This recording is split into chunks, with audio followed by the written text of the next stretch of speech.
Guys, may mga tao talagang pilit akong sinisiraan, lalong-lalo na sa mga nakapaligid sa akin. Kasi mali daw yung ginagawa ko sa mga nagpapakain sa mga stray dog, sa mga asong gutom. Bakit ayaw na lang nilang tumulong magpakain sa mga stray dog, sa mga nangangailangan ng kalinga at pagmamahal sa mga stray dog at mga puppies? Bakit pinipilit nila na siraan ako? Bakit ayaw na lang nilang tumulong magpakain sa kanila?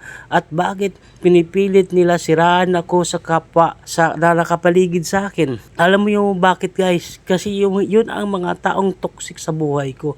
Yun ang mga taong ayaw akong umangat, ayaw akong umasinso. Pilit nila akong ibaba, ayaw nila akong tulungan sa ginagawa ko. Kasi daw mali daw yung ginagawa ko sa pagpapakain sa mga stray dog at sa mga asong puppy. Pinapabayaan ko daw. Yun ang sabi nila, guys. So, wala na akong pakialam, guys, kung anong sinasabi nila sa akin, kasi ang ginagawa ko ay pagpapakain ako ng mga stray dogs kasi kawawa. Bakit sila, guys? Nakikita nila yung mga aso, binabato nila, sinasaway nila, hindi nila pinapakain, pero bakit ako ang tinitira nila? Bakit akong sinisiraan sa kapwa ko? So guys, alam mo nyo na guys kung ano yung mga tao na yun. Yun ang mga taong toxic sa buhay. Kaya mga guys, kung ano man ang narating ko ngayon, kung ano mang narating ko sa buhay ko ngayon, at parating pa, maraming salamat guys sa walang sawang pagsuporta at pag-follow sa aking page. Maraming salamat. Lalong-lalo na sa mga taong nag-follow sa akin at nagtiwala sa mga content ko at sa mga video ko na ginagawa ko araw-araw, at kayo po ang nagpapasaya sa akin.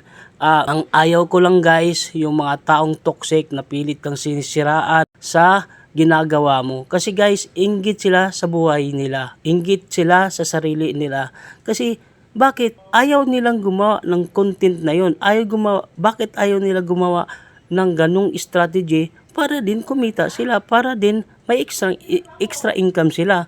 Ako guys, pinipilit ko yung sarili ko, magkaroon ako at para ako tumulong sa mga stray dog, sa mga nangangailangan ng tulong. Pinipilit ko kahit naglabas na ako ng pera, sarili kong pera, naglabas ako para makatulong ako doon sa mga taong nangangailangan, sa mga stray dog na gutom, sa mga puppies na nangangailangan ng kalinga at pagmamahal, at lalo na sa mga stray cat. Sana guys, sa mga panahong hindi na ako nakapag-upload, yun ay busy po ako. Sana maraming salamat guys sa patuloy na pagsuporta at pagtitiwala sa aking mga video at sa aking mga content. Ang ayaw ko lang guys, yung mga taong pilit akong sinisiraan kahit tama yung ginagawa ko. Kahit yung mga ginagawa ko, ayaw na lang nilang tumulong para at least makatulong sila sa mga stray dog, sa mga asong, hindi yung sinisiraan ka sa kapwa mo para sumikat ka, para ikaw yung bida. Diba guys? Maraming salamat guys sa video na to. Dahil sa video na to, ito po ay pinagkaloob ng Panginoon sa akin.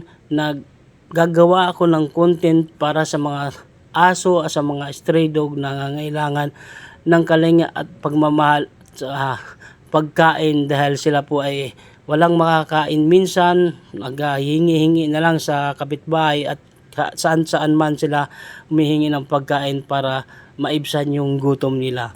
Dahil ito yung mga stray dog ay gawa din ng Panginoon, may buhay din sila, may pagmamahal din sila sa kapwa natin. Kaya wag natin sila baliwalain guys. Bigyan natin sila ng kalinga. Kung mayroon man tayong nakita na stray dog sa daanan, wag naman natin batuhin at wag naman natin silang pagtabuyan. Bagkus bigyan natin sila ng pagkain, tubig, at kung ano man maibigay natin sa kanila. Hindi yung ako na po yung nagpapakain sa mga stray dog at pilit pa rin akong sinisiraan sa kapwa ko.